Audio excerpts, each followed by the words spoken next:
Hello friends, Tamil Nadu ஹோட்டல்கள் எல்லாம் கிடைக்கிற மாதிரி நல்ல டேஸ்டியான சாம்பார் வேணும் அப்படின்னா நம்ம சாம்பார் பொடி கடையில தான் வாங்க வேண்டி இருக்கும்.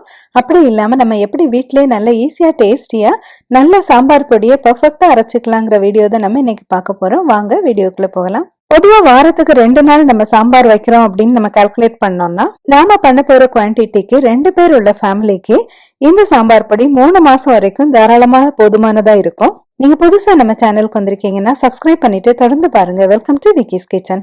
வானொலி அடுப்புல வச்சு அது சூடானதும் அதுல 2 கப் கொத்தமல்லி விதை சேர்த்துக்கிறோம். அதாவது தனியா 2 கப் சேர்த்துக்கிறோம். இந்த சாம்பார் பொடி வறுக்கிறதுக்கெல்லாம் கொஞ்சம் அடி கனமான ஒரு வானொலியை யூஸ் பண்ணிக்கலாம். இது கொஞ்சம் அகலமானதா இருந்துச்சுன்னா நல்ல ஈஸியா இருக்கும். இந்த கொத்தமல்லி விதை லேசா ஓரளவு சிவக்கிற வரைக்கும் நம்ம வறுக்கணும். நம்ம அதிகமா சூடு பண்ணிடக்கூடாது. ஒரு மீடியம் தீயில வச்சு இதை வறுத்துடணும். நம்ம ஒரு 4-5 நிமிஷமாவது நம்ம இப்படி கைவிடாம வறுக்க வேண்டி இருக்கும். 1-2 கொத்தமல்லி விதை கொஞ்சம் டார்க் கலரா மாற ஆரம்பிச்ச உடனே நம்ம இதை எடுத்து தனியா ஒரு பிளேட்ல இல்லைன்னா ஒரு தாம்பூலத்துல போட்டு இதை ஆற வச்சிடலாம். அடுத்து அதே வானிலையில சீரகம் 1/4 கப் போட்டு நம்ம வறுத்துக்கிறோம். சீரகம் நல்ல மெல்லிசா இருக்குங்கிறனால அது சீக்கிரமா செவந்துரும். அதனால நம்ம ஒரு நிமிஷம் மட்டுமே இந்த மாதிரி நம்ம வறுத்தா போதுமானதா இருக்கும். சீரகம் லைட்டா ரெட்டிஷ் கலர்ல மாற ஆரம்பிக்கும் போதே நம்ம அதை எடுத்து நம்ம ஆற வச்சுக்கலாம். அடுத்து மிளகு 1/4 கப் போட்டுக்கிறோம். அது கூடவே வெந்தயம் 1 டேபிள் ஸ்பூன் சேர்த்து நம்ம வறுத்துக்கிறோம். நம்மளுக்கு வெந்தயம் கொஞ்சம் நல்லா செவந்து வர்ற வரைக்கும் வறுக்கணும். அதுக்குள்ள பார்த்தோம் அப்படின்னா நம்மளுக்கு மிளகு நல்லா பொரியிற மாதிரி ஒரு சவுண்ட் வரும். இது ரெண்டுமே சைமல்டேனியஸா நடந்துரும். சோ நம்ம இது ரெண்டுமே சேர்த்து வறுத்துக்கலாம். இந்த ஸ்டெப்ல நம்மளுக்கு வெந்தயம் கொஞ்சம் செவந்து வர்றதுங்கிறது ரொம்ப முக்கியமானது. வெந்தயம் நம்மளுக்கு செவந்து வரும்போதுதான் நம்மளுக்கு சாம்பார்ல அந்த நல்ல பிளேவர் கிடைக்கும். இனிமே இதையும் எடுத்து ஆற வச்சுக்குவோம்.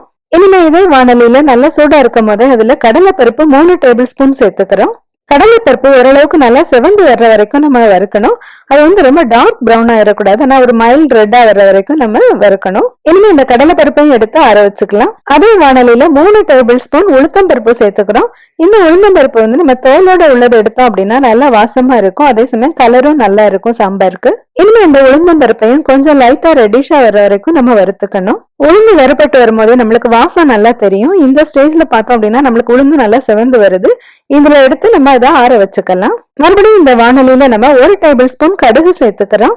கடுகு சேர்த்து வறுக்க ஆரம்பிச்ச உடனே பாத்தீங்கன்னா கடுகு உடனே வெடிக்க ஆரம்பிச்சிடும். இந்த மாதிரி வெடிக்கிறத நம்ம வீடியோல பார்க்கலாம். இமீடியட்டாவே எடுத்து இதை நம்ம ஆற வச்சுக்கலாம். இனிமே இந்த வறுத்து வச்ச பொருட்களோடய 1 டீஸ்பூன் மஞ்சள் தூள் சேர்த்துக்கிறோம். இனிமே இது கூட நம்ம பெருங்காயத்தூள் 1 டீஸ்பூன் சேர்த்துக்கிறோம். நான் பெருங்காயத்தூளுக்கு பதிலா கெட்டி பெருங்காயம் 1 டேபிள் ஸ்பூன் சேர்த்துக்கிறேன். கெட்டி பெருங்காயம் சேர்க்கும் போது சாம்பார் பவுடர் இன்னும் கொஞ்சம் நல்லா வாசமா இருக்கும். அதனாலதான் நம்ம கெட்டி பெருங்காயம் சேர்க்கிறோம். நம்ம யூஸ் பண்ற கெட்டி பெருங்காயம் ரொம்ப ஹார்டா இருந்ததுனால அதை ஈஸியா உடைக்க முடியல. அதை ஒரு 30 செகண்ட்ஸ் நம்ம மைக்ரோவேவ் பண்ணிட்டு அது கொஞ்சம் சாஃப்ட் ஆனோன்னு அதுல இருந்து இந்த மாதிரி உடைச்சு நம்ம போட்டுக்கிறோம். இனிமே நம்ம காய்ந்த மிளகாய் 2 கப் எடுத்து வறுத்துக்க போறோம். இந்த காய்ந்த மிளகாய் எல்லாம் வறுக்கும் போது நம்ம ஏதாவது ஒரு மாஸ்க் வேர் பண்ணிக்கிறது நல்லது. நம்ம மூச்சு திணறாம நம்மளுக்கு ஹெல்ப் பண்ணும். இது கூட ஒரு 2 சொட்டு நல்லெண்ணெய் மட்டும் சேர்த்துட்டு நம்ம வறுத்துக்கணும்.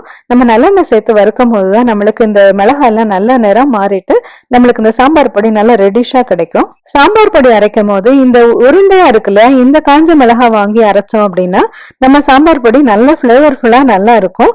இது ஒரு பெரிய டிஃபரன்ஸ் காட்டும். நம்மளுக்கு இந்த நீளமாவுள்ள மிளகாயோட இந்த உருண்டை மிளகாய் நல்ல பிளேவர்ஃபுல்லா இருக்கும். சப்போஸ் யாருக்காவது இந்த மாதிரி வரமிளகாய் வறுக்க முடியாது, அவங்களுக்கு அந்த நெடி பேர் பண்ண முடியாது அப்படின்னா அதுக்கு பதிலா 3/4 கப் சில்லி பவுடர் மட்டும் எடுத்துக்கிட்டு அந்த சாம்பார் பவுடரும் நம்ம ஆட் பண்ணிக்கலாம். இந்த மாதிரி வறுக்கணும் அப்படிங்கிற அவசியம் கூட இல்லை. இப்ப நம்ம காஞ்ச மிளகாயும் நல்ல டார்க் கலர்ல நல்லா வறுத்துக்கிட்டோம். இதையும் எடுத்து மற்ற பொருட்களோட சேர்த்து நம்ம நல்லா ஆற வச்சுக்கலாம்.